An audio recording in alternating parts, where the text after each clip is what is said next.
تبارک الذی بیدہ الملک، سورہ ملک میں اللہ تعالیٰ نے اپنی کبریائی کو بیان کیا، جس کے ہاتھ میں بادشاہی ہے۔ اللہ فرماتے ہیں بہت برکت والی ہے وہ ذات۔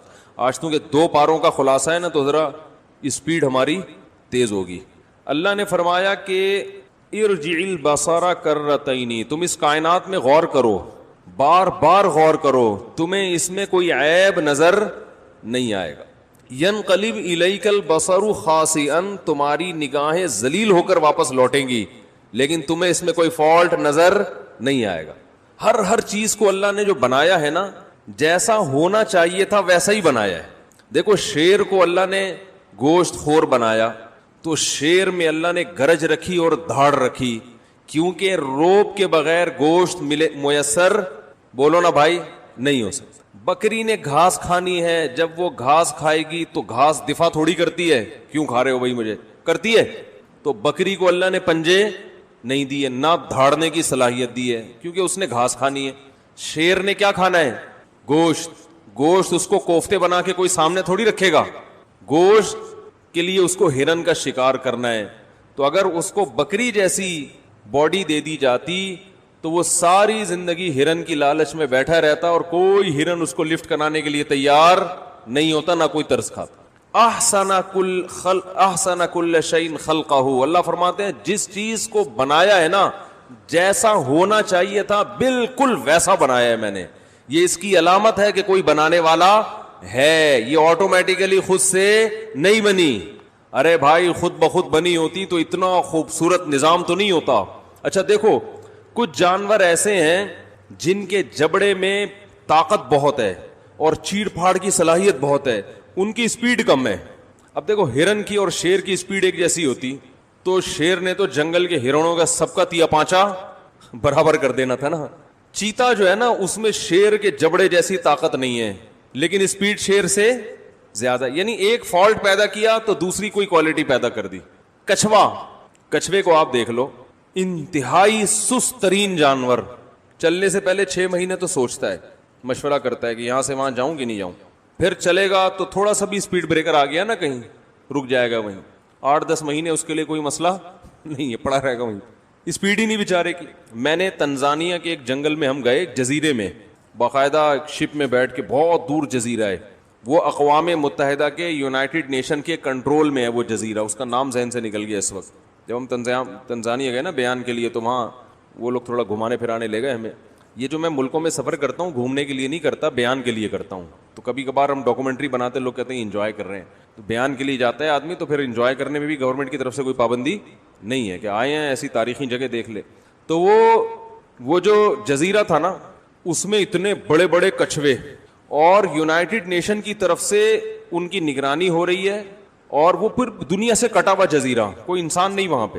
تو اس میں ان کچھووں کی عمریں، ان کے جو خول ہوتا ہے نا کیپ، اس پہ ان کی ایج لکھی ہوئی ہے، کوئی 300 سال، کوئی 400 سال، کوئی 350 سال، کوئی 250 سال۔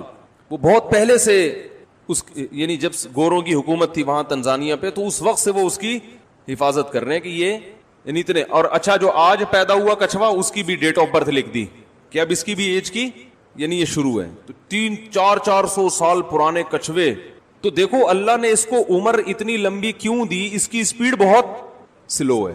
تو اب سارے کام اللہ نے کہا کہ تجھے جلد بازی کی اب ضرورت نہیں ہے، کیونکہ تیرے پاس ٹائم بہت ہے جینے کا، اب اس کو جلدی کی ضرورت ہی نہیں ہے۔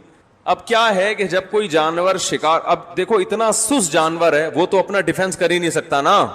کوئی بھی جانور جب شکار کے لیے اس کی طرف بھاگے گا تو یہ بیچارہ تو بھاگ سکتا ہی نہیں ہے۔ شیر آئے، چیتا آئے، کوئی بھی آئے، وہ تو اس کو مار کے چلا جائے، یہ اس کے بھاگنے کا آپشن ہی نہیں ہے، چلنے کا نہیں ہے، بھاگنے کا کہاں سے۔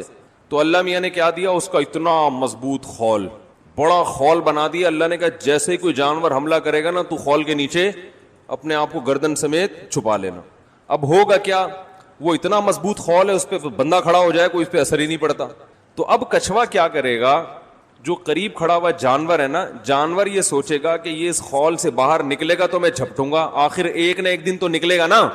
ارے کوئی ڈاکو کسی گھر میں چھپ جائے تو پولیس چاروں طرف سے گھیرا کر لیتی ہے اور ناکہ بندی کر دیتی ہے کہ بھائی آج نہیں تو کل، کل نہیں تو پرسوں نکلے گا، ورنہ تو بھوکا مرے گا نا۔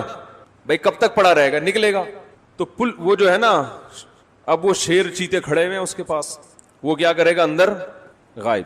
اب شیر چیتا کہے گا بھائی کبھی نہ کبھی تو باہر آئے گا نا, کب تک چھپو گے پیڑوں کی آڑ میں, کبھی تو ملو گے لنڈا بازار میں, ہے بھائی کبھی تو نکلو گے.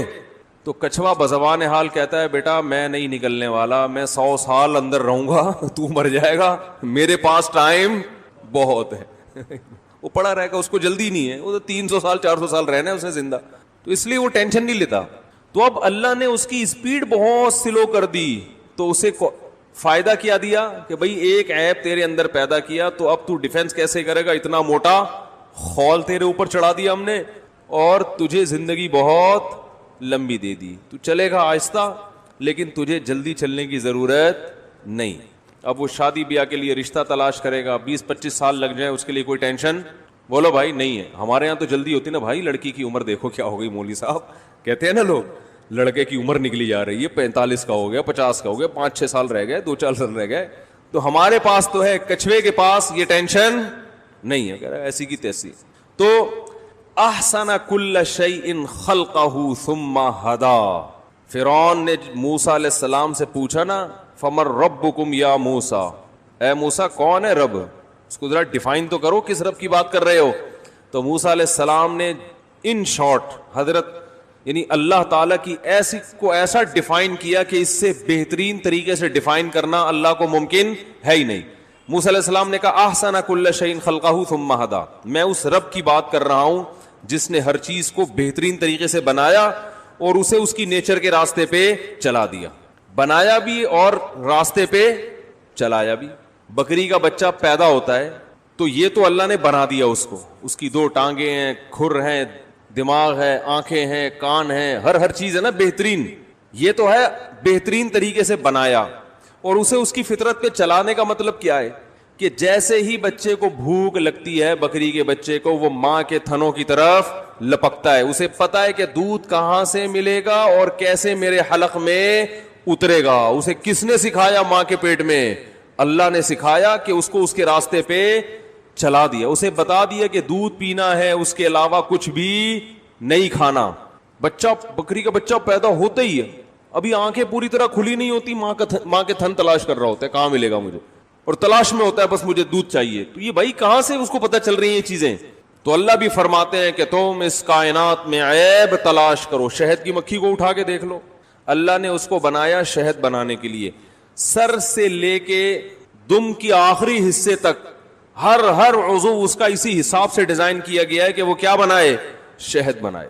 اسی حساب سے آنکھیں دی گئیں, اسی حساب سے اتنا سا کھوپڑی میں دماغ, اس میں ایسی ٹائٹ انسٹالیشن ہوئی ہے کہ وہ بائی ایئر سفر کرتی ہے اور اسے ٹریگنومیٹری کا علم سیکھنے کی ضرورت نہیں ہے. بائی ایئر سفر کرتے کرتے چھتے پہ پہنچ جائے گی وہ.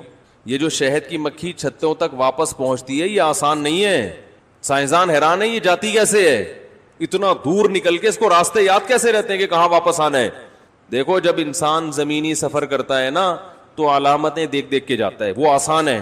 بائی ایئر سفر کرنا ٹریگنومیٹری کے علم کے بغیر ممکن, بولو نا بھائی, نہیں ہے.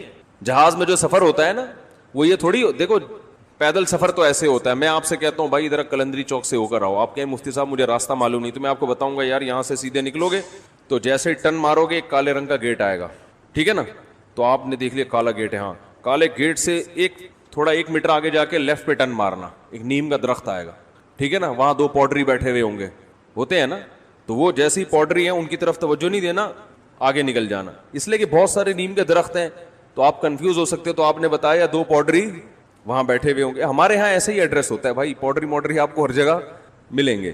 تو پھر ہم کہتے ہیں آگے جاؤ گے تو ایک گولے گنڈے والا آئے گا, وسیم گولے گنڈے کو لیفٹ پہ چھوڑتے ہوئے تھوڑا سا آگے جاؤ گے تو وہ جلیبی والا آ جائے گا, ٹھیک ہے نا. تو ایسے ہم ایڈریس سمجھا رہے ہوتے ہیں, جتنا دور پہنچانا ہے آدمی بولو نا بھائی پہنچ جاتا.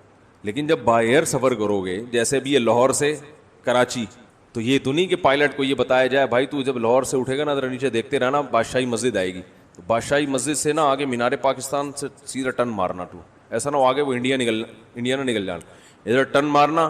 تو ملتان تھوڑا آگے جا کے, اتنی جلدی آئے گا نہیں لیکن میں مثال دے رہا ہوں کہ ملتان کے لال رنگ کا نا وہ ایک عمارت نظر آئے گی, سمجھ لو آدھا راستہ طے ہو گیا ہے, ملتان آ گیا. ملتان سے تھوڑا آگے ٹن مارو گے, کھیت آنا شروع ہو جائیں گے کھجور کے, سمجھ لو سکھر. کیا ہو گیا بھائی؟ ایسے سفر کرتا ہے جہاز. وہ تو کرو ٹریگنومیٹری ہے کہ بھائی عرض بلد طول بلد, اسی پہ چل رہا ہوتا ہے نا. تو مکھی کے بارے میں جو سائنسدان ہیں, شہد کی مکھی کے بارے میں, وہ یہ کہتے ہیں کہ شہد کی مکھی چھتے سے اڑ کے جب دور دراز علاقوں پہ جاتی ہے تو یہ زمینی نشانات دیکھ کے سفر نہیں کرتی. تبھی اگر شہد کی مکھی چھتے سے نکلے اور باغ میں جائے, درمیان میں وسیم گولے گنڈے والا اس کو ملے, آپ وسیم گولے گنڈے والے کو وہاں سے ہٹا دو, واپسی پہ پھر بھی مکھی کہاں پہنچے گی؟ چھتے میں. لیکن اگر آپ کو ویسے میں نے ایڈریس سمجھایا, ادھر سے جاؤ, ادھر دو پوڈری بیٹھے ہوئے, ادھر سے وسیم گولے گنڈے والا, آپ گئے وہ پوڈری چلے گئے تھے وہاں سے, تو آپ تو وہیں کھڑے ہوئے, یار پتہ نہیں کون سا درخت بولا تھا مفتی صاحب نے, ہے بھائی یہ تو سلیم گولے گنڈے والا ہے, وسیم تو یہاں پر کوئی ہے نہیں. تو آپ کنفیوز ہو جاؤ گے نا. مکھی کنفیوز نہیں ہوتی, جاتے ہوئے وسیم گولے گنڈے والا ہو یا آتے ہوئے سلیم گولے گنڈے والا ہو, مکھی کی صحت پہ اس سے کوئی اثر نہیں پڑتا. اس نے بائی ایئر سفر کرنا ہے. اور سورج کی کرنوں سے اندازہ لگاتی ہے, سائے سے اندازہ لگاتی ہے کہ میں جب نکلی تھی تو یہ سایہ یہاں تھا, واپسی پہ یہ سایہ یہاں ہے. اس سے پتہ نہیں اس کے دماغ میں اللہ نے ایسا کرو ٹریگنومیٹری کی ایکویشنز انسٹال کر دی ہیں کہ اتنا پیچیدہ علم کے تبھی قرآن کہہ رہا ہے فصل کی سبل ربی کی ذلولا, اے مکھی تو شہد کی تو پھلوں کی تلاش میں دور دراز علاقے کی طرف چلی جا, گھبرانا نہیں, واپسی کے لیے تیرے رب نے تیرے راستے تیرے لیے مسخر کر دیے. ذلولا کا معنی ان کو ذلیل کا معنی کم تر بنا دیا. تو ان راستوں پہ بیٹھ کے آئے گی, وہ راستے تیرے فرما بردار ہیں, تجھے راستے سے پوچھنا نہیں پڑے گا, راستے تجھے خود بتائیں گے کہ کہاں جانا ہے. تو نے راستوں کو ہم نے تیرا غلام بنا دیا ہے. کیسی اللہ کی قدرت ہے بھائی, یہ خود بخود بن سکتی ہے.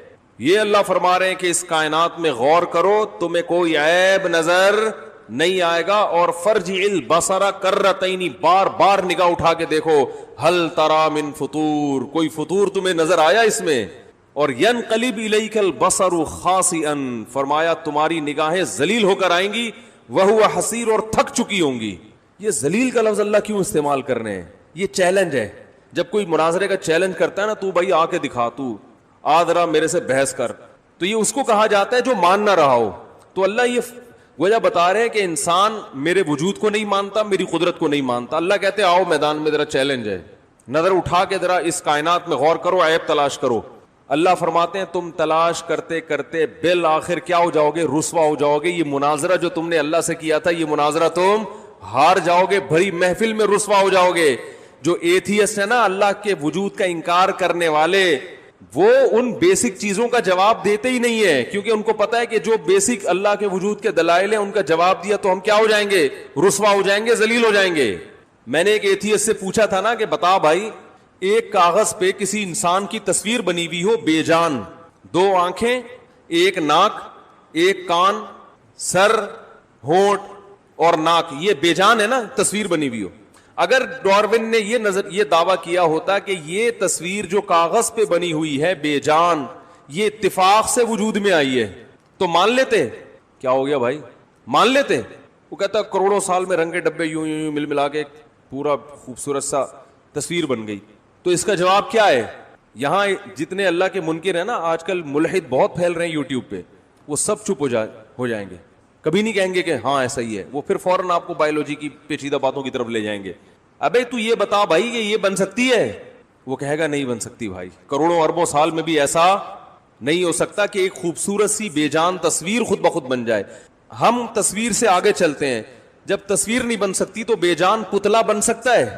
ایک بت, بولو نا بھائی, ایک بت بن گیا خود بخود کروڑوں سال میں نا, وہ ایسے یوں ہوائیں چلیں اور ایسے تراش خراش کے, جیسے بامیان کے بڑے بڑے بت تھے نا, ایسا ایک بت مجسمہ بن کے سامنے آ گیا.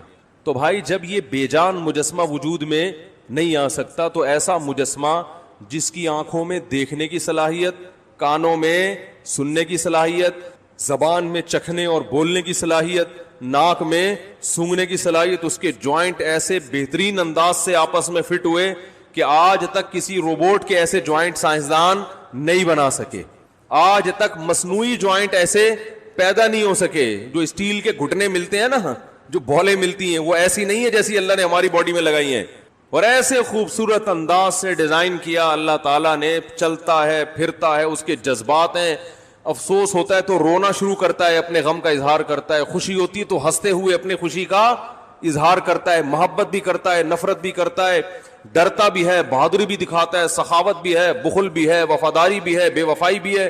یہ ایک بت میں اتنی ساری کوالٹیز ڈال دی گئی ہوں اور اس میں نسل بڑھانے کی طاقت اور قوت بھی ہے, غیرت بھی ہے, حیا بھی ہے, شرم بھی ہے, وفاداری بھی ہے, یہ ساری کی ساری کوالٹی اس بت کے اندر ڈال دی گئی ہو, تو بے جان بت کے بارے میں تو کوئی یہ تھیس نہیں کہتا کہ غات کہ خود سے وجود میں آیا ہے, اور یہ چلتے پھرتے بت کے بارے میں کہتے ہیں کہ یہ اتفاق سے وجود میں آ گیا.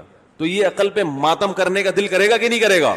تو اللہ نے انسان کے بارے میں فرمایا کہ فرجع البصر وفی انفسکم, اپنی ذات میں غور کرو, اس میں بھی تمہیں کوئی عیب نظر نہیں آئے گا. بعض لوگ اس پر یہ اشکال کرتے ہیں کہ بہت سے معذور بچے بھی تو پیدا ہوتے ہیں, ان میں تو عیب ہے, کیا خیال ہے, کہتے ہیں کہ نہیں کہتے؟ بعض کھیتیوں میں کیڑے لگے ہوئے ہوتے ہیں, پھل توڑو تو اندر کیا نکلتا ہے بھئی, خراب ہوتے ہیں وہ, تو یہ عیب ہے نا. تو بھائی یہ عیب جو ہے نا, جب اللہ نے انسانوں کو پیدا کیا, کروڑوں اربوں انسانوں کو عیب کے بغیر پیدا کیا, تو یہ اس کی علامت ہے کہ یہ عیب قدرت میں عیب کی وجہ سے نہیں ہے, اگر ہوتا تو ہر ایک میں فالٹ ہوتا, بلکہ اس عیب میں بھی اللہ کی کوئی حکمت اور مصلحت ہے. وہ یہ بتانا چاہتا ہے کہ میں اس طرح بھی پیدا کر سکتا ہوں. دیکھیں ایک انجینئر بڑی خوبصورت عمارت بناتا ہے, ہر عمارت بہت خوبصورت, ایک اس نے ٹیڑھی میڑھی بنا دی, تو اب آپ اس کی ایک ٹیڑھی میڑھی عمارت کو دیکھ کے کہہ رہے ہیں کہ یہ عیب دار چیزیں بناتا ہے یا اس کو عمارت بنانی آتی نہیں ہے, تو کہے گا بھائی میری جو قدرت کا شاہکار ہے وہ بلڈنگیں جو میں نے بنائی ہیں ان کو جا کے دیکھو, ان سے تمہیں پتہ چل جائے گا ہر طرح کی بلڈنگ بنانا جانتا ہوں. یہ جو میں نے ایسے کی ہے نا, یہ بتانے کے لیے نہیں کہ میں عیب دار ہوں, یہ بتانے کے لیے کہ میں یہ بھی کر سکتا ہوں, ٹھیک ہے نا. جب میرا ارادہ ہوتا ہے تو میں جو چاہے کر لیتا ہوں, اس میں میری اللہ کی حکمتیں مصلحتیں ہیں. یہ ہے اللہ کی قدرت, اللہ کی طاقت. ایک نظام بنایا ہے بھائی, اس نے ایک سسٹم بنایا ہے اور اس سسٹم کے تحت چل رہے ہیں, یہ خود بخود نہیں ہو سکتا. تو سورہ ملک میں اللہ نے فرمایا, کیا پیارے الفاظ ہے, فرجع, دوبارہ نظر اٹھا. ایک دفعہ تجھے سمجھ میں نہیں آ رہا نا, دوبارہ ریسرچ کر, تحقیق کر. ینقلب الیک البصر خاسئا, تیری نگاہ ذلیل ہو کر نہ لوٹے تو مجھے بتانا. وہو حسیر, اور تھک چکی ہوگی. تھک کا مطلب تو اتنا سروے کرے گا کوئی ایک چیز تو ملے جس میں فالٹ ہو, جس کے سسٹم میں فالٹ ہو, جس کے نظام میں خرابی ہو. اللہ فرماتے ہیں تھک ہار کے بیٹھ جائے گا. بعض دفعہ تجھے لگے گا فالٹ ہے, لیکن جب جو زیادہ تحقیق میں جائے گا نا تو پتہ چلے گا اس میں بھی فالٹ بولو بھائی نہیں ہے. اللہ تعالی ہمارے ایمان کو مضبوط فرمائے. اور یہ جو رمضان ہمارا گزرا ہے, یہ بس 29ویں 30ویں پارے کا بھی ایک ہی بات سمجھ میں آ جائے نا تو بس پورا قرآن سمجھ میں آ گیا. وہی اللہ ہے اور اکیلا ہے, اور اس نے کسی مقصد کے لیے ہمیں پیدا کیا ہے, اور وہ مقصد ہے اس کی عبادت کرنا. اور اس کی عبادت جو کرے گا, یعنی اس کی اطاعت جو کرے گا, جو اطاعت کرے گا وہ جنت میں جائے گا, اور جو اس کی نافرمانی کرے گا اس کی سزا اللہ نے جہنم کی آگ رکھی ہے. یہی پورے قرآن کا خلاصہ ہے. اللہ تعالی ہمیں رمضان کی برکتیں نصیب فرمائے. ہم سے جو عبادتیں ہوئیں اللہ وہ قبول فرمائے. عبادتوں میں جو کوتاہی ہوئی ہم سے اللہ ہمیں معاف فرمائے. روزے میں جن لوگوں سے کوتاہی ہوئی اللہ معاف فرمائے. اور رمضان کی بہاریں اللہ ہمیں بار بار ہماری زندگی میں نصیب فرمائے. اور یہ جو وبا ہمارے ملک میں پھیلی ہوئی ہے, اب آپ ایسا نہ ہو بے احتیاطی شروع کر دیں کہ ہمیں تو ملیریا ہوا تھا اور اب ہمیں کچھ نہیں ہوگا. بہتوں کو بہت کچھ ہو بھی رہا ہے. سوشل ڈسٹینس بہرحال رکھیں, ٹھیک ہے نا. تو احتیاط کر لینے میں, اور ایک سال کے لیے جس دماغ سے نکال دیں کہ اب ایک سال تک ایسے ہی رہنا ہے, آپ نے عادت ڈال لیں. عید پہ جھپیاں پا کے نہ ملیں آپس میں, ویسے مل رہے ہیں بعض لوگ تو 3 دفعہ ملتے ہیں.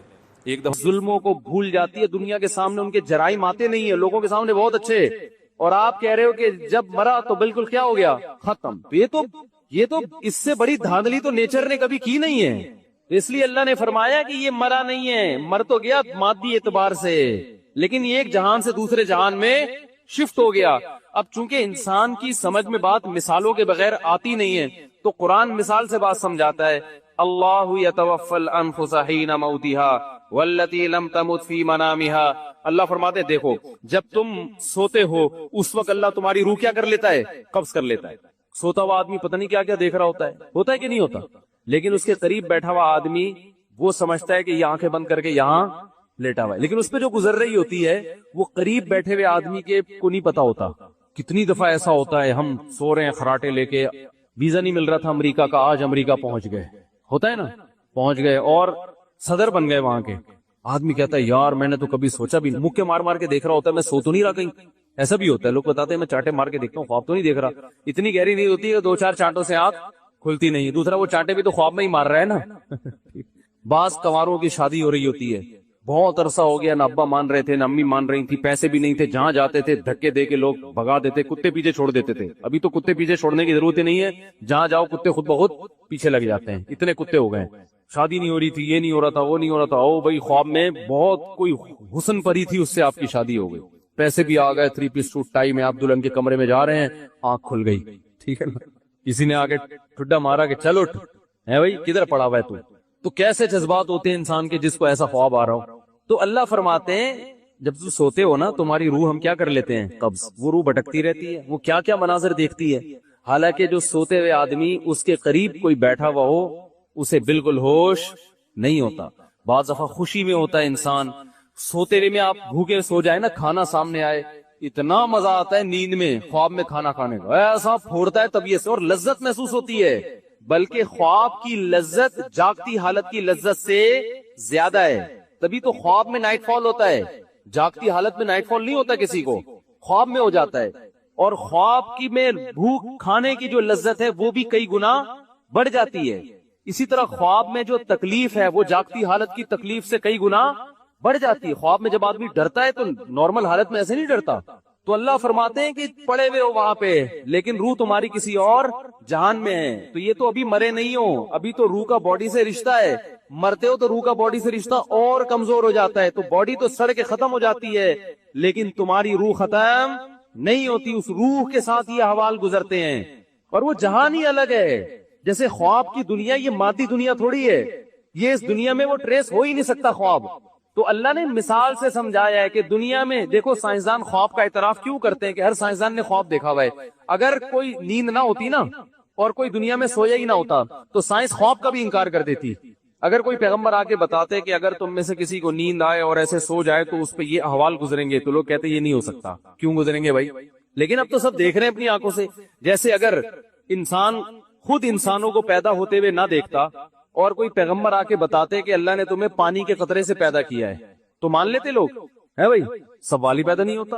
کہتا پانی کے قطرے میں آنکھ ناک کان دل دماغ جگر کیسے بن گیا, اور پیغمبر بتاتے کہ یہ پانی کا قطرہ ماں کے پیٹ میں اس میں وجود میں آئے تو آنکھ ناک کان کیسے بنی؟ بھائی جو روٹی کھاتے ہو نا اس روٹی سے آنکھ بنی, اسی سے کان بنی, اسی سے ناک بنی, اسی سے دماغ بنا. کوئی مان لیتا؟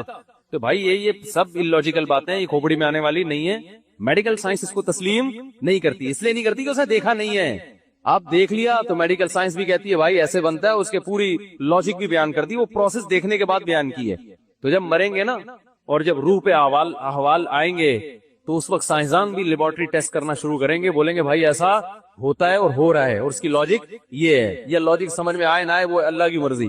تو ہم بہت محدود دنیا میں, کنویں کا مینڈک ہوتا ہے نا جو سمجھتا ہے کہ بس یہی ہے, اسے کوئی بار بتائے کہ یہ بھی ایک دنیا ہے اور یوں بھی ہے, وہ کہے گا ایسا نہیں ہو سکتا.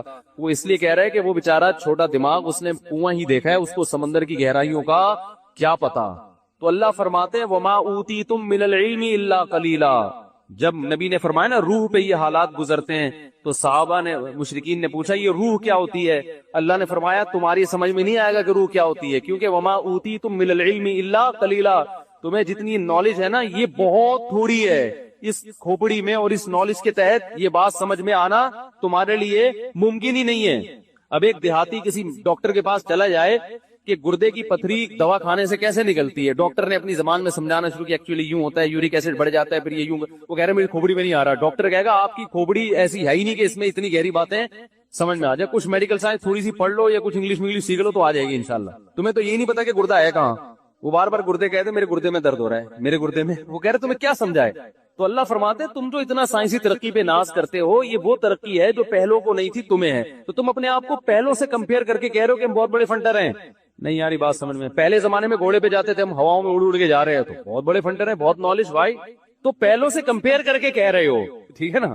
پہلے لوگ بات چیت کرنے کے لیے چیختے چلاتے تھے, اب موبائل اٹھاؤ یہاں سے امریکہ 2 منٹ میں بات ہو جاتی ہے. تو اب پہلوں سے کمپیئر کر کے تم کہہ رہے ہو بہت بڑے فنٹر ہیں, تو واقعی اگر اپنے سے پہلوں سے کمپیئر کرو تو واقعی تم بہت بڑے فنٹر ہو. لیکن حقیقت میں جو جتنی دنیا میں نالج ہے، جو حقائق ہیں، اس کے لحاظ سے تمہاری کوئی حیثیت نہیں ہے. الا قلیلا، بہت تھوڑی نالج اللہ نے انسان کو دی ہے، بہت تھوڑی. کائنات کے بہت سے راز ہیں جن سے پردہ نہیں ہٹا اور ہٹ بھی نہیں سکتا. بہت سے تو ایسے ہیں جن سے ہٹے گا ہی نہیں. تو اس لیے ہمارے پاس دلیل یا تو مشاہدہ ہوتا ہے یا خبر ہوتی ہے کہ جو ماہر ہے، جو کسی فیلڈ کا ماہر ہے، وہ ہمیں کیا دے دے؟ خبر دے دے. تو ومن اصدق من اللہ قیلا، مرنے کے بعد زندگی ہے یا نہیں؟ میڈیکل سائنس اس پہ تحقیق نہیں کر سکتی، کیونکہ میڈیکل سائنس کی اپروچ وہاں تک ہے نہیں، سائنسدانوں کی وہاں تک پہنچ نہیں ہے. خواب کو نہیں ڈیفائن کر سکے اب تک، دماغ نہیں پڑھ سکے. پتہ ہے آپ کو آئی ایس ایس بی میں بعض دفعہ یہ سوال ہوتا ہے انٹرویو میں کہ دماغ کیا ہے. ہمارے ایک دوست تھے، وہ امتحان دینے گئے، ان سے سوال، آئی ایس ایس بی میں تو نہیں، وہ کسی اور ادارے میں گئے تھے، ان سے سوال ہوا کہ دماغ کی کیا ڈیفینیشن ہے. انہوں نے کہا پتہ نہیں، یہ ڈیفائن کرنا ممکن نہیں ہے انسان کے لیے. یہ جواب درست تھا. درست اس لیے تھا کہ دماغ ہی اپنے بارے میں بتائے گا نا. تو آپ کے اوپر کی چیز تو آپ کے بارے میں بتا سکتی ہے کہ میں کیا ہوں، خود نہیں بتا سکتے آپ، کیونکہ اس دماغ کو سمجھنے کے لیے اس سے زیادہ ذہین کوئی دماغ چاہیے.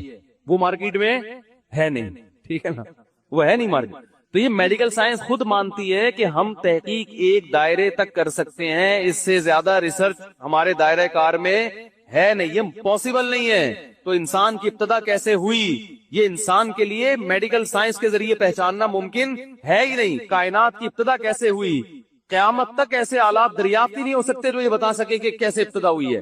ناممکن ہے کہ کیسے ابتدا ہوئی ہے. یہ جو تھیوریز ہیں، نظریات ہیں کہ ممکن ہے ایسے ہو، ممکن ہے ایسے ہو، یہ ریسرچ تھوڑی ہے.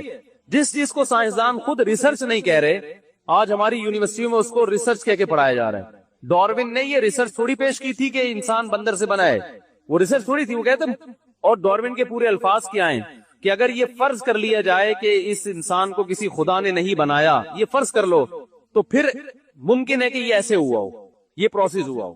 تو وہ خود بیچارہ کنفیوز ہے کہ ہوا کیا تھا. اور ہمارے ہاں اس بیس پر خدا کا انکار کر دیا، پیغمبروں کا انکار کر دیا، آسمانی کتابوں کا انکار کر دیا، اور انسان کو ایک مشین بنا دیا. اب جو چاہے کرتے پھرو. وہ ٹھیک ہے، ایتھیسٹ یہ نہیں کہتے جو چاہے کرتے پھرو، لیکن جب آپ آخرت کا انکار کر دو گے تو پھر جو چاہے کرتے پھرو گے. کرو گے بھائی. آپ جب حساب و کتاب ہی نہیں ہے تو پھر ابا کو گھر میں رکھ کے ٹینشن بولو نا بھائی کیوں پالنی ہے. تو ہر وہ چیز جو آپ کے انٹرٹینمنٹ میں رکاوٹ بنے، کباب میں ہڈی بنے، اسے سائڈ پہ لگاؤ. لہٰذا کہتے ہیں بوڑھے ابا اما نے اپنی زندگی گزار لی، ہمیں لائف کو انجوائے کرنا ہے. یہ کھانستے ہیں، ان کے لیے ایدی سینٹر ہے. یہ اما کھانستی ہوئی اچھی نہیں لگتی، ان کے لیے کیا ہے؟ ایدی سینٹر. بچی 18 سال کی ہوئی ہے، وہ ابا کو ٹھینگا دکھائے گی، ابا میں اپنے بوائے فرینڈ کے ساتھ جا رہی ہوں. ایکچولی آپ نے اپنی لائف کو انجوائے کیا، تو اب میں اس اسٹائل میں تو نہیں کہہ سکتا، ان کا اسٹائل تو بڑا ہی نرالا ہوتا ہے. تھوڑی سی میں کوشش کرتا ہوں. آپ نے اپنی لائف کو انجوائے کیا، اب آپ کباب میں ہڈی بننے کی کوشش نہ کریں. تو شروع میں وہ کوشش کرتے تھے، غصہ آتا تھا، اب انہوں نے بھی کوشش کرنا چھوڑ دی. بلکہ کہتے ہیں بیٹا آپ 18 سال کی ہو گئے، آپ کو پتہ ہی نہیں، آپ ابھی تک گھر میں بیٹھی بھی ہو. بھائی اب تو دکھا رہے ہوتے ہیں، یہ دیکھو برتھ سرٹیفکیٹ آپ کا 18 کی ہو گئی اور آپ یہاں بیٹھے. چلو دفعہ یہاں سے نکلو، یہاں سے. اس کو پتہ ہے اس نے نکلنا تو ہے، تو نکلو پتلی گلی سے. مجھ سے کیوں کھانا مانگ رہی ہو؟ تو یہ ہو جائے گا تھوڑے دنوں میں، اگر نہیں ہوا تو. بہت سے ہو ہی گیا، لیکن اس سے آگے معاملہ جائے گا. بہت تباہی آنے والی ہے بھائی. ابھی یہ صرف ہومو سیکس کو انہوں نے حلال کر دیا، اتنا نہیں ہے، ابھی آگے بھی جائیں گے، یہ اس سے بھی آگے اور برائی معاشرے میں پروموٹ کریں گے. پتہ نہیں کیا کیا ہونے والا ہے، اللہ ہماری حفاظت فرمائے. کیونکہ جب کوئی روکنے والی طاقت ہی نہیں ہے، کوئی بتانے والا ہی نہیں ہے کہ حلال کیا ہے حرام کیا ہے، خود سے بحث کے کھوپڑی استعمال کریں گے. تو آپ مجھے بتاؤ، اسمبلی میں اگر زیادہ شراب پینے والے لوگ ہوں تو وہ شراب کو حرام کر سکتے ہیں؟ وہ کہہ رہے ہیں یار ہم تو یہاں بیٹھ کے ہمارا ذہن کام ہی جب کرتے جب ہم پی کے آتے ہیں، تو اگر شراب پہ بھی ہم ڈسکس کریں گے تو 2-3 بوتلیں پی کے کریں گے. تو کہیں گے یار ہم شراب کے ٹاپک پر اسمبلی میں بیٹھے بات چیت کرنے کے لیے کہ الاؤڈ ہے یا ناٹ الاؤڈ ہے، تو اس ٹاپک پر بات کرنے سے پہلے ذرا 2 بوتلیں ہو جائیں کیونکہ بہت حساس ٹاپک ہے. کہیں گے نا وہ. اب وہ پی کے جب ان کا دماغ حاضر ہوگا، ہاں آپ بتائیں کیا کہنا ہے، تو وہ کہیں گے یار جو پی کے جب ہم خود اس بات کریں ہم تھوڑی آرام کر سکتے ہیں. تو قوم کا بیڑا غرق ہوگا کہ نہیں ہوگا؟ تو اس لیے اللہ نے کہا قانون سازی انسانوں سے نہیں کرواؤ گے. تمہاری طرح کے انسان ہیں جو تم پر مسلط ہو گئے ہیں، یہ اپنے مفاد پہلے سامنے رکھیں گے، تمہارے مفاد بعد میں. تو اس لیے قانون اللہ بناتا ہے. اللہ نے جب قانون بنایا تو رسول اللہ صلی اللہ علیہ وسلم نے جب اعلان کر دیا، دیکھو آپ کی کوئی شورا نہیں تھی جو قانون سازی کرتی ہو. نبی صلی اللہ علیہ وسلم کی شورا میں بہت سے صحابہ تھے. اس وقت شراب چونکہ زمانے جاہلیت میں لوگ پیتے تھے اور شراب کی حرمت نازل نہیں ہوئی تھی، اس وقت بھی بہت سے لوگ شراب پی رہے تھے. تو اگر آپ ان سے مشورہ لیتے تو بہت سے لوگ ہو سکتا ہے کہتے ہم کیسے چھوڑ دیں. اوپر سے قانون نازل ہوا فجتنبوہ، چھوڑ دو اس کو. رجسن ناپاک ہے، چھوڑ دو اس کو. تو بس صحابہ نے کیا کیا؟ بھائی اب اللہ کا حکم ہے، اب ہمارے پاس آپشن ہے ہی نہیں کہ پینی ہے کہ نہیں پینی. سر میں درد ہوتا ہے نہیں ہوتا، فائدہ ہوتا ہے نقصان ہوتا ہے، صحت اچھی ہوتی ہے نہیں ہوتی. یہ ٹاپک اللہ نے ہمیشہ کے لیے بند کر دیا، ختم، نہیں پینی. تبھی آج بھی پوری دنیا میں مسلمانوں میں شراب کا ریشو سب سے کم ہے. تو مرنے کے بعد اللہ نے کیا فرمایا؟ ایسا نہیں. اور قرآن کا دعویٰ دیکھو، ادھر اس کو شہید کیا ہے حبیب نجار، اس کا نام کتابوں میں لکھا ہوا ہے کہ شہید کیا، دھوبی تھا بیچارہ کہا جاتا ہے. تو اس نے جب تبلیغ کی ہے تو قوم نے اس کو قتل کر دیا. قتل کر کیا ہے، اللہ فرماتے ہیں قیل ادخل الجنہ. ادھر شہید ہو رہا ہے، ادھر کہاں جا رہا ہے؟ جنت میں. ممکن ہے کسی کو اشکال ہو جنت تو قیامت کے بعد ہوگی، تو جنت سے مراد یہاں برزخ ہے. برزخ میں بھی ایک جنت ہے، برزخ میں بھی ایک جہنم ہے. جو اصل باغات والی جنت ہے وہ تو آخرت میں ملے گی نا، وہ تو جب میدان حشر میں حساب و کتاب ہوگا اس کے بعد. لیکن حدیث میں آتا ہے کہ قبر جو ہے وہ بھی جنت کے باغوں میں سے ایک باغ یا جہنم کے گڑھوں میں سے ایک گڑھا ہے. تو یہاں وہ والی جنت مراد ہے. تو قرآن کیا کہتا ہے؟ قیل ادخل الجنہ، اسے کہا گیا کہ جنت میں داخل. جیسے ایک آدمی لیٹا ہوا ہے، جیسے ہی آنکھ لگے اور وہ دوسرے جان میں پہنچ جائے. تو اب اس کے الفاظ دیکھیں. قرآن کہہ رہا ہے جب اس کو ہم نے کہا نا جنت میں چلے جاؤ، قال یا لیتا قومی یعلمون، کہنے لگا ہائے کاش میری قوم کو پتہ چل جائے. یہ منظر اپنی آنکھوں سے دیکھ لے. وہ تو مجھ پہ رو رہے ہیں کہ ہم نے مار دیا اور ناکام ہو گیا. یہ اتنا سا فرق ہے آنکھ بند ہونے کا. کاش میری قوم اس جہاں میں ذرا جھانک کے دیکھ لے. جیسے ایک آدمی سوتے ہوئے دوسرے جہاں میں پہنچ جائے اور ایک منظر دیکھے تو اس کی تمنا ہوتی ہے کاش میرے گھر والے آ کے یہ منظر بھی دیکھ لیں. خواب میں تو انسان کو پتہ نہیں ہوتا نا میں خواب دیکھ رہا ہوں، لیکن جب مرے گا اور برزخ میں جائے گا تو اسے پتا ہوگا کہ میں دنیا کے جہاں سے برزخ میں شفٹ ہو گیا ہوں، اسے پتا ہوتا ہے.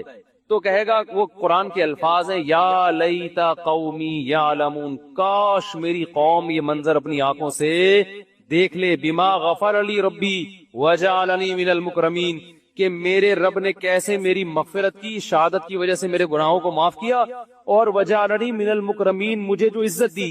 مکرمین کا معنی پروٹوکول آج کی لغت کے اعتبار سے، جو خدا کی طرف سے مجھے پروٹوکول مل رہا ہے کاش میری قوم دیکھ لے تو سارے مسلمان ہو جائیں. وہ تو پڑے ہوئے ہنس رہے ہیں کہ ہم نے مار دیا، بڑا فنٹر بنا پھرتا تھا. اور دیکھو ادھر خون نکلا ہے، ادھر روح قبض ہوئی ہے، اور ادھر جنت کی بہاریں. وہ کہہ رہے کاش. لیکن اللہ کا قانون کیسا ہے؟ اللہ اس جہاں کے پردے اٹھا کے ادھر دکھاتا نہیں ہے. اللہ کو پتا ایک جھلک دکھا دوں نا یہ سارے مسلمان ہو جائیں. ایک جھلک اگر اس جنت کی دکھا دوں تو یہ سارے کیا ہو جائیں. تو اللہ نہیں چاہتے کہ دکھائیں. اللہ کہتے ہیں غیب میں ہے. تم یا تو ایتھیسٹ کی بات سنو جو کیلکولیشن کر رہے ہیں، ٹھیک ہے نا، ڈاروین کی تھیوری اور فلانے کی تھیوری سن کے زندگی برباد کر دو اپنی، یا میری اور پیغمبروں کی بات مان لو. میں نے جو پیغمبر بھیجے، موسیٰ علیہ السلام نے بھی یہی کہا جنت ہے، آدم علیہ السلام نے بھی یہی کہا جنت جہنم میں. آج بھی تورات و انجیل میں دیکھو بہت سی آسمانی کتابوں کی باتیں صحیح بھی ہیں. آسمانی کتابیں جو ہمارے پاس تورات و انجیل ملتی ہے ساری تحریف شدہ تھوڑی ہے. کسی کتاب میں تحریف ہوتی ہے تو کچھ اصل رہ جاتی ہے، کچھ تحریف ہو جاتی ہے.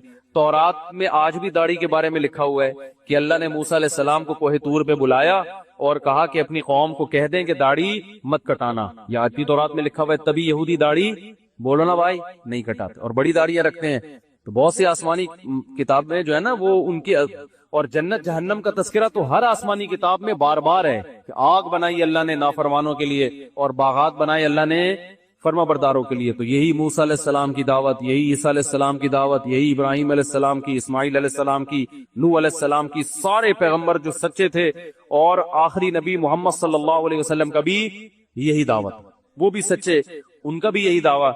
تو ہم اب یا تو بھائی ان لبرل لوگوں کی بات مان لو جو نہ اللہ کو مانتے ہیں نہ عبادت کو مانتے ہیں، بس وہ کہتے ہیں کچرا تھے اور مر کے کیا بن جاؤ گے؟ کچرا. لہذا وہ کہتے ہیں انٹرٹینمنٹ، اور پھر انٹرٹین بھی نہیں کر پاتے. تھوڑا جب ذرا سا بڑھاپا آتا ہے تو تکلیفیں جب آنا شروع ہوتی ہیں تو حوصلہ دینے والی کوئی چیز بولو بھائی نہیں ہے. کیونکہ جب دنیا مزے کے لیے ہے تو مزے تو سب کو دنیا میں ملتے ہیں نہیں، جن کو ملتے ہیں ان کو بھی پورے نہیں ملتے. وہ مزے ہر وقت کرکرے ہوتے رہتے ہیں. صحیح ہے نا؟ تو ان کو کوئی چیز تسلی نہیں دیتی، خودکشیاں کرتے ہیں یہ لوگ کہ کچرا ہی تھے، جب ٹینشن میں آئے تو مار کے ختم کر دو اپنے آپ کو. اور جو آخرت پر ایمان رکھتا ہے ان کے واقعات اللہ نے بیان کیے پیغمبروں کے. یعقوب علیہ السلام سے بیٹا چھن گیا، روتے رہے ساری زندگی، ناشکری کا ایک لفظ زبان سے نہیں نکالا. اسی میں خیر ہے، کوئی بات نہیں، دنیا مسافر خانہ ہے. اور جب بیٹا مل گیا تو ساری شوگر کی باتیں، میرے رب نے یہ بھی احسان کیا، میرے رب نے یہ بھی احسان کیا.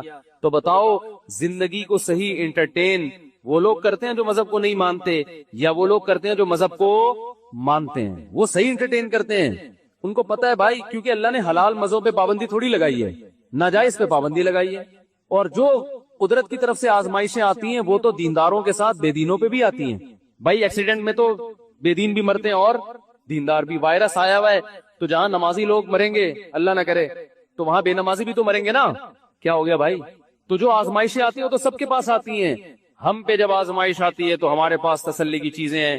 نبی صلی اللہ علیہ وسلم نے فرمایا وبا پھیلتی ہے تو جو صبر کرتا ہے، اپنا علاقہ چھوڑ کے بھاگتا نہیں ہے، مر جائے گا شہادت کا اجر ملے گا.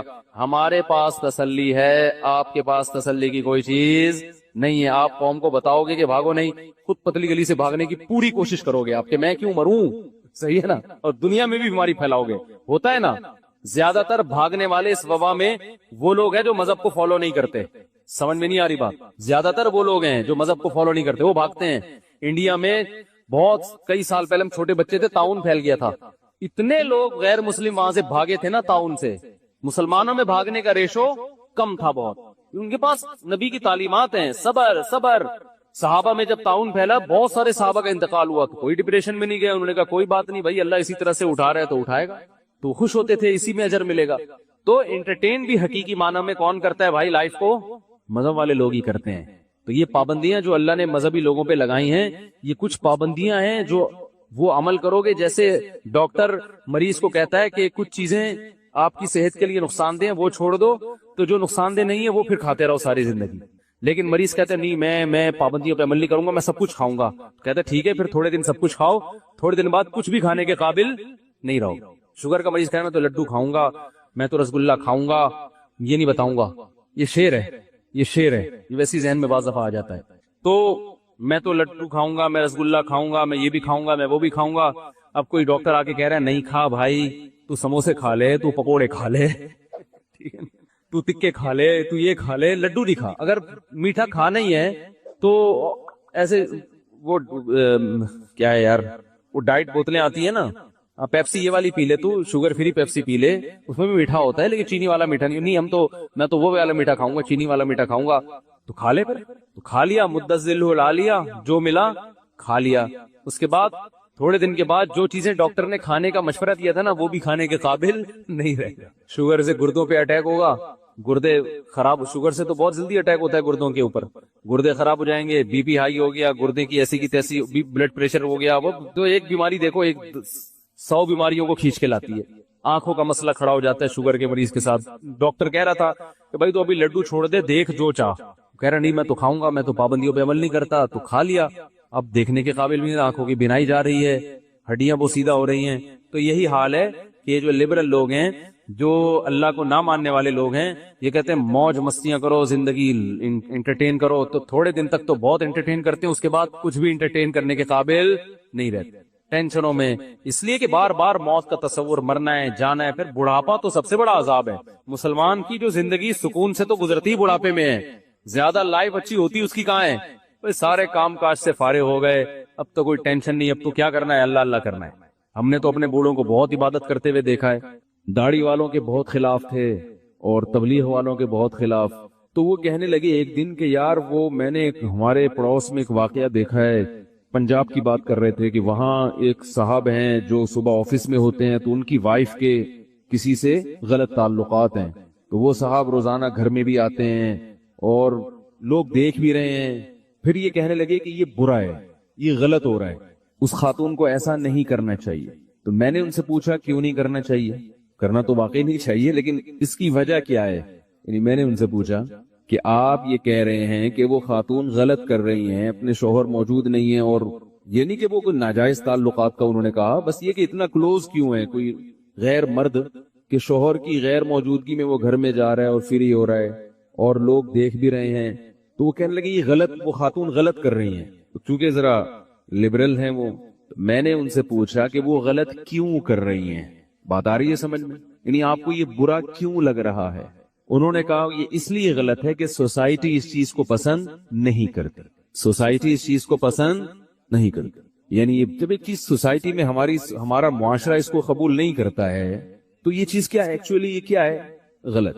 میں نے کہا اس کا مطلب یہ ہوا کہ اگر سوسائٹی اس چیز کو غلط سمجھنا چھوڑ دے تو پھر یہی چیز کیا ہو جائے گی؟